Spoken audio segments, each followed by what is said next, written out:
Resumo da aula 3B da UPM 2019, proferida por Paulo Mônaco. O discernimento espiritual pessoal.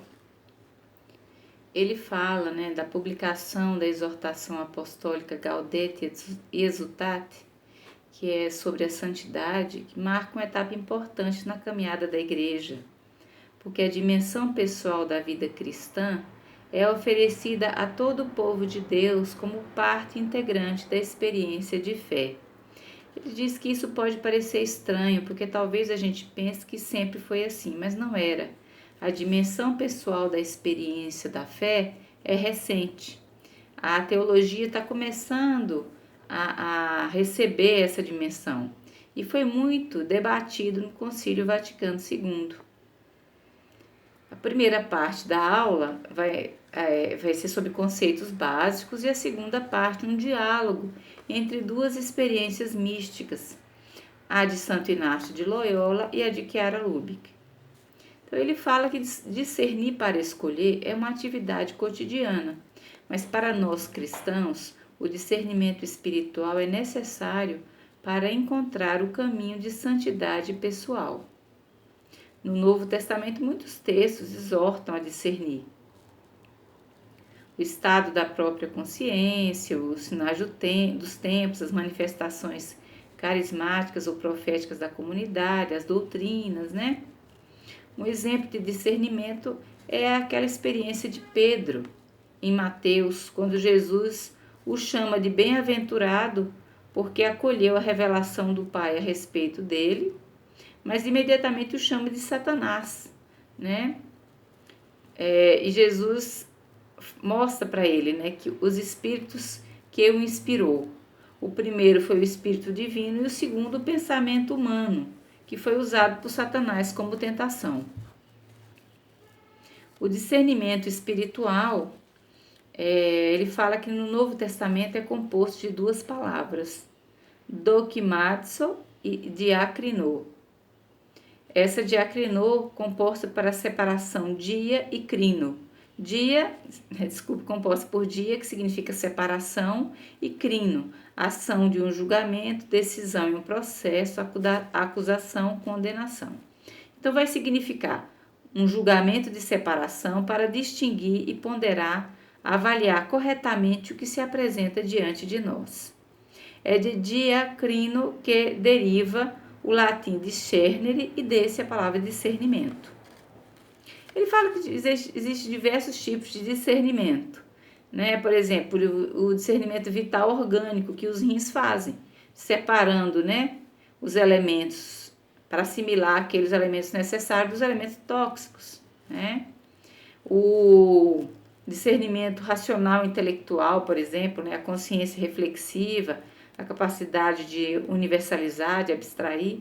O discernimento espiritual, que refere-se à fé e à obediência ao Espírito, que é possível exercitá-lo só se nós estamos enxertados em Cristo por meio do Espírito de Deus. Então, discernir significa participar do discernimento que Jesus realiza na sua interioridade, através do Espírito Santo, que também é a nossa interioridade, para procurar, encontrar, escolher fazer a vontade do Pai.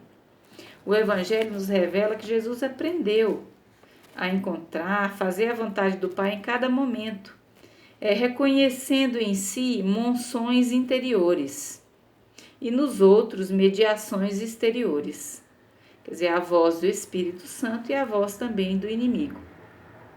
Visitando Lopiano, o Papa Francisco exortou o movimento a educar-se no discernimento, especialmente comunitário, para atualizar a espiritualidade do nós. Ele fala, é preciso educar-se para exercer juntas as três linguagens. A linguagem da cabeça, a linguagem do coração, a linguagem das mãos, ou seja, aprender a pensar bem, sentir bem, agir bem. De modo que essas três linguagens estejam interligadas. Que tu penses aquilo que sentes e fazes, que tu sintas aquilo que pensas e fazes, que tu faças o que sentes e pensas. Isso é educar a mover-se em unidade. Essas palavras fazem pensar na oração preparatória dos exercícios espirituais de Inácio de Loyola. Ele fala, pede graças a Deus, nosso Senhor, para que todas as minhas intenções, ações e operações sejam puramente ordenadas para serviço e louvor da sua divina majestade. Operações que se realizam dentro de mim nos sentidos, memória, inteligência, vontade, imaginação, com as quais elaboro e faço algo de externo e visível. As operações, sentir bem, são um processo interior, por meio do qual as intenções, pensar bem, se traduzem em ações, fazer bem. Sentir bem é o difícil. É necessário aprender a discernir. É preciso esclarecer o que é fruto do reino e o que o atenta contra o projeto de Deus. Escolher as moções do espírito bom e rejeitar as do espírito mau. Então, discernimento é reconhecer, interpretar, escolher as moções interiores. O que é moção interior? É um movimento da afetividade, impulso, inclinação a agir, que pode vir da minha liberdade e vontade, ou de duas forças, espíritos opostos, um bom ou um mau. Santo Inácio falava, pressuponho haver em mim 3 pensamentos, um que é propriamente meu, da minha liberdade e querer, e outros 2 que vêm de fora, um do espírito bom e outro do mal. Nas nossas decisões podemos ser enganados ou nos enganar a nós mesmos.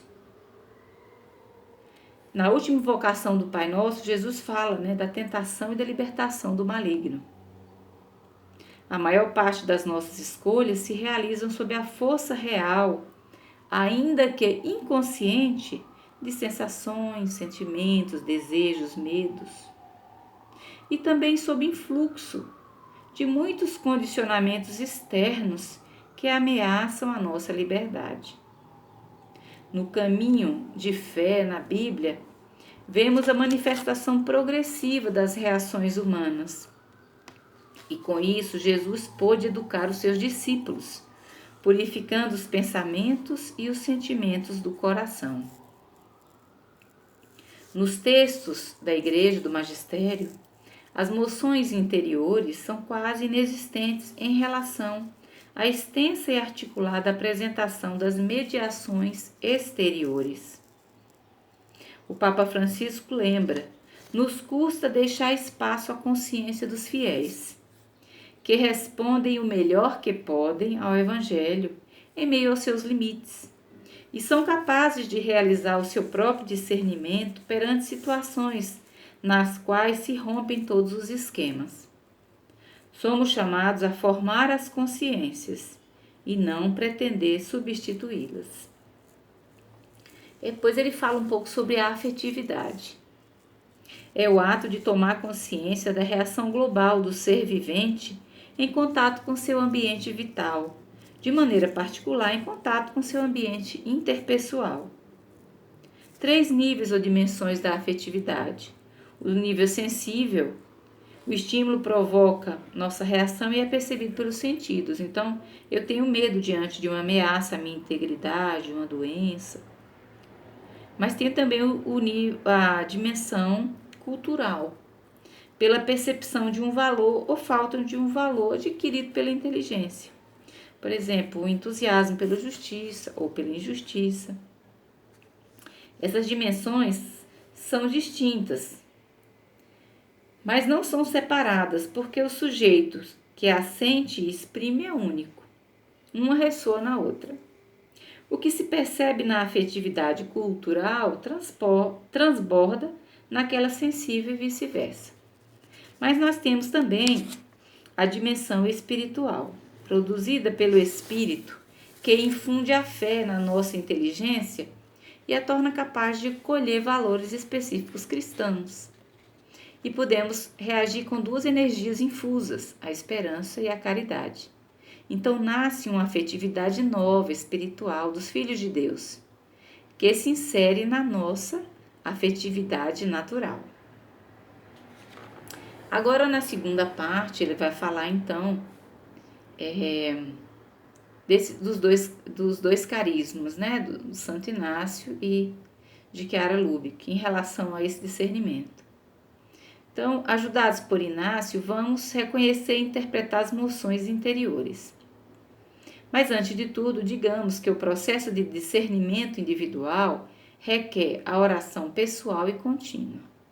Chiara escreveu: não devo nunca esquecer que a realidade está dentro de mim e que devo dar aos irmãos, sobretudo, a linfa que vem dentro da alma, que é a voz suave de Deus que incita e ilumina. É preciso fazer calar tudo em nós, descobrir a sua voz e isolar essa voz, como se extrai um diamante da lama, lustrá-la, exibi-la e doá-la no momento oportuno, porque é amor e deve ser doado. Ela descreve um discernimento que parte da consciência da presença de Deus em mim, um ato de fé. Essa presença, realidade, linfa, voz, concretiza-se em 3 fases: lustrar, exibir e doar. Para discernir as moções interiores, quer dizer, extrair e ilustrar a voz de Deus, Inácio descreve 2 modos. Ele fala que existe a consolação e a desolação. Chamo consolação quando na alma se produz alguma moção interior, inflamando-se no amor do seu Criador e Senhor. E a nenhuma coisa criada pode amar em si mesma, a não ser no seu Criador. Chamo consolação todo aumento de esperança, fé, alegria interior que atrai as coisas celestiais e a salvação da própria alma, aquietando-a e pacificando-a nele. Desolação é o contrário, obscuridade da alma, inclinação a coisas baixas, terrenas, vinda de agitações e tentações que levam à falta de fé e de esperança, deixando a alma preguiçosa, triste, como se separada do seu Criador e Senhor. Uma une e outra separa de Deus e das criaturas. Quando Chiara leu esse texto, ela escreveu: a definição de desolação que Santo Inácio fala é uma consolação para a alma que se encontra nesse estado.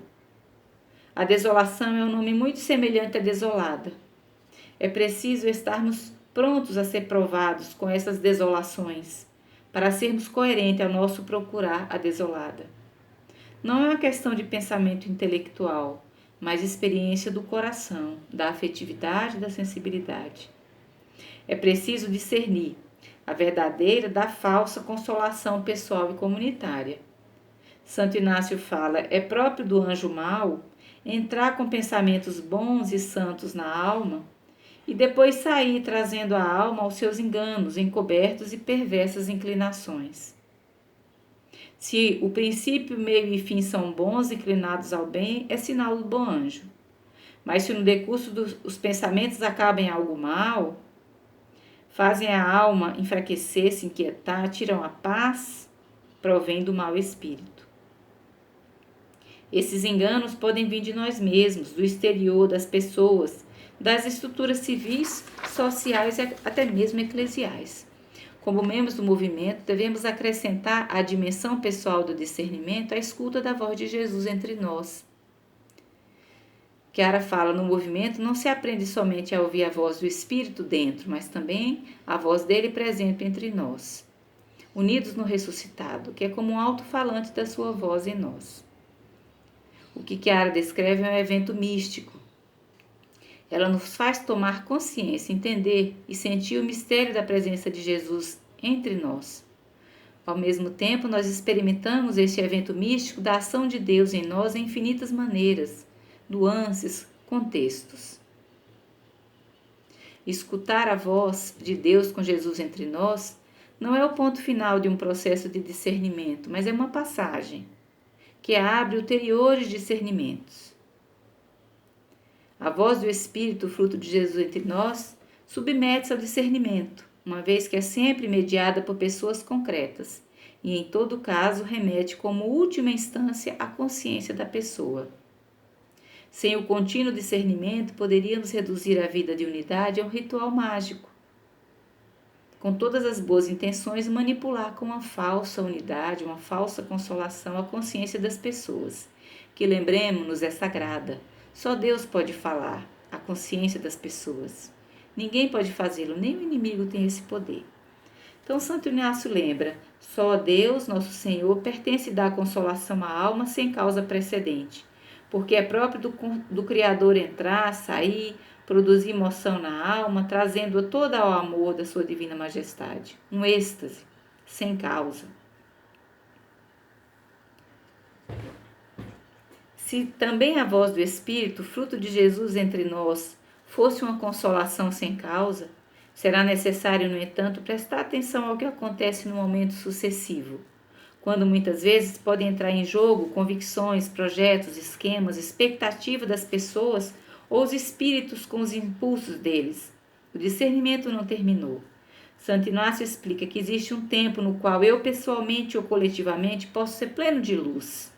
Mas no momento sucessivo, quando volta a memória, inteligência, sentidos, começamos a pensar, raciocinar, refletir e nós entramos em jogo. A vida do Evangelho nos chama a uma contínua e fascinante busca da voz do Pai. Santo Inácio assinava a maior parte das suas cartas rezando à Santíssima Trindade, que por sua infinita bondade nos dê a graça abundante, para que ouçamos a sua santíssima vontade e a cumpramos inteiramente. Então, o discernimento é sempre um grande desafio, né? Precisamos rezar, precisamos nos aprofundar nessa união com Deus para discernir com inteligência, com sabedoria.